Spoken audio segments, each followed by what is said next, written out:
Hi, good evening. I'm Mr. Swiontek, and I teach civics here at LT. Tonight is our open house, so I'm glad you're here. I wish you were sitting behind me or sitting in the desks behind me, but at least we have a chance to communicate. And this is obviously it's one-way communication, but certainly after tonight, if you have any questions about what is said or what maybe I've missed, please feel free to reach out and send me an email so we can talk more. I'm going to share my screen and we're going to get started on some of the things you should know. All right, let's start here. And this is just a slideshow to help you understand a little bit about my experience, as well as what the civics program is like at LT. So we're gonna, not only are we gonna talk about me and the class, we're gonna talk about, the importance of citizenship and what civics is really about, as well as, how your student will earn the grade and what that is based on. So, and in the end, maybe you'll have a good understanding of what your son or daughter needs to do to succeed in the class. Here's a picture of me from the day that we started quarantine.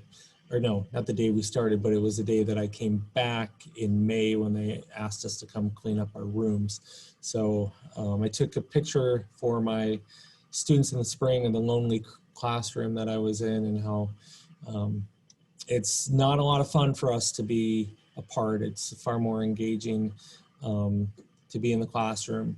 But I fortunately, with our Zoom accounts and with more practice and so forth, I think we are making the best out of these circumstances, and so that's good. A couple quick things about me. I am one of the recycling club sponsors. I am also the coach of the debate team, so I've been doing that for 16 years. Some students from previous years. I really enjoy travel, and I think travel is a great way to learn more beyond the classroom, and so I encourage that of students, whether it's with families or maybe when they go off to college, study abroad. There's so much to be learned through traveling other cultures, meeting other people. Really beneficial.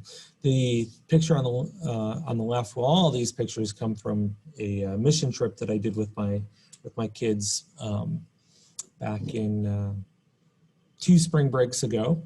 I went to Oaxaca, Mexico, and stayed in an orphanage and did some rehab work, as well as working with children who live at the orphanage. And it was just a fantastic experience for myself and my kids to really kind of see, experience life in Mexico firsthand. So, all right, my son is over here on the left. I'm sharing this because I want you to understand that I have children myself. Two of them who are teenagers. My son graduated in the spring, as you can tell. And he's now a student at Indiana University studying business. And I have a daughter who is now a junior in high school. And so, like yourselves, we're trying to figure out how to help them get the most out of their education during this time. One of the things that I did during this time was foster dogs. These two on the right are dogs that I have. This one to the left is a foster, and I fostered 2 other dogs during the time, just out of opportunity to do that. Let's see. So there's a picture of my family. I've been at LT for 20 years. Before that, I taught at Proviso East. And this is my 4th year teaching civics. I teach sociology and US history, constitutional law, world history. As I mentioned, I sponsor the debate team and recycling club. I have degrees in political science and anthropology, and I have a master's in education from National Louis, and have lots of dogs and cat, and like to travel, and call myself a total dork because I really do enjoy what I do. I enjoy what I teach, and so I'm a little bit nerdy about civics and sociology. So what is civics? Basically, it is the ideas that students will emerge from class with kind of the skills and knowledge they need to understand democracy, right? Democracy requires a educated citizenry, an engaged citizenry, and this class is going to kind of be the building blocks so that the students will want to engage and feel confident that this is a system that requires their participation for it to be effective and truly representative. All right. Now it's also some of the nuts and bolts. It's a 1 semester course.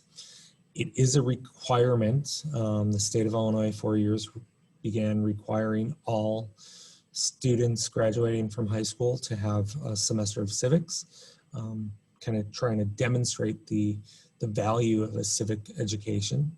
And so we do study government institutions. We analyze current and controversial issues, and there's a service learning component to it. And we like to use simulations. I'll talk a little bit more about those.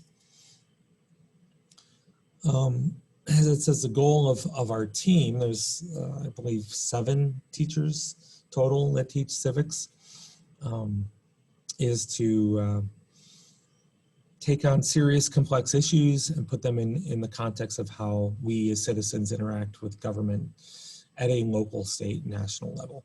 There's a lot of focus, on the national political system, and that is truly important, but this is an opportunity for us to talk about state as well as local systems, how they work, what role they have, etc. And so, throughout this class, we've started and we'll continue to talk about, for example, like, the different roles that each layer of government has with dealing with the pandemic and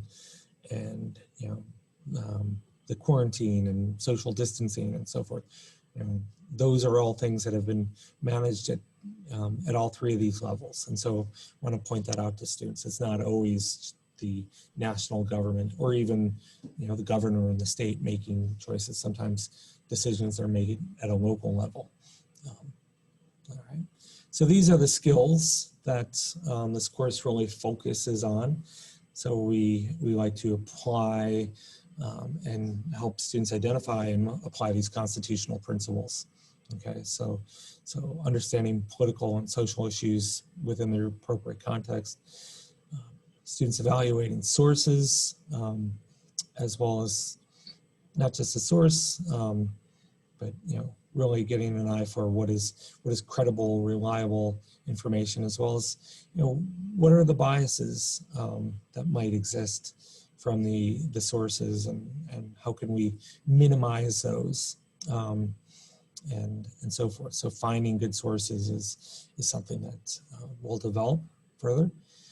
Claim evidence and analysis. This is something that in both world history and human geography last year, students were developing, and we continue this into sophomore year. So being able to write a claim, provide evidence to support that, and analyze, and even question, develop counter arguments and understand those. Questioning, discussion techniques, those are huge skills that we all need in life. And since this class has plenty of really interesting discussions, it seems kind of appropriate for students to go beyond kind of surface level questioning and discussions to really try to get to the deeper issues, the broader issues that make lots, that create a wide holistic perspective on all these issues, and that's something that we try to do, allow students to understand the all sides of issues is really essential. All right, topics of study. Unit 1, why civics? What is really, it's the path of being an effective citizen. So we spent the first couple weeks talking about getting to know the students, as well as allowing them to kind of investigate their political viewpoints, social attitudes, and identify the political spectrum, and have them question where they are on the political spectrum, and recognizing that sometimes it's a fluid thing. You might be conservative on one issue and more liberal or moderate on another, right? And so we've been working on that. We're also learning about, as we said, sources of bias and the role that the media has in a democracy. Really is kind of the informal fourth branch of government. We need information, so it's right now it's about finding good quality, unbiased information, and so how to identify that is really important in today's world. We're going to talk about the legislative, executive, judicial branches and their role, and then there's also part of the requirement from the state is a service learning project, and so we call it a take action project. So this is something we're developing as we continue this semester, because we're not sure if we're going to be remote all semester, which is probably likely, but we'll have to figure out a way for students to do that and do it safely. Okay, so more details will follow with that. You should be familiar with Infinite Campus, Canvas, and Google. These are all different platforms we use throughout the class. For you, you're probably very familiar with Infinite Campus as far as updates. So let's see, I believe the next slide is about Infinite Campus. Yep, okay, so this slide basically explains what you're gonna see for the civics class. Okay, there are 4 skills, which were on the previous slide or 2 slides back.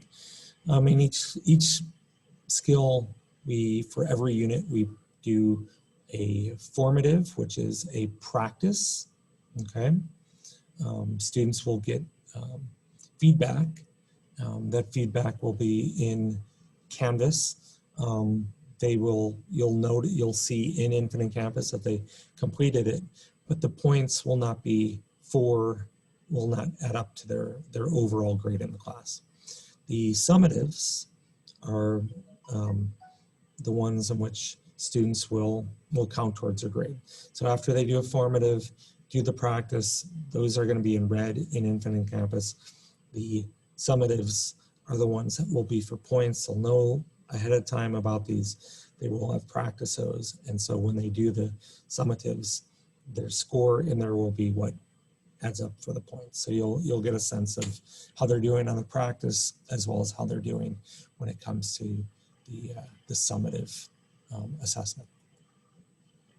Let me exit out of this for just a minute, and I'll show you Canvas. Okay, and this is the view that you all should see, either as you log into Canvas or looking over the shoulder of your child.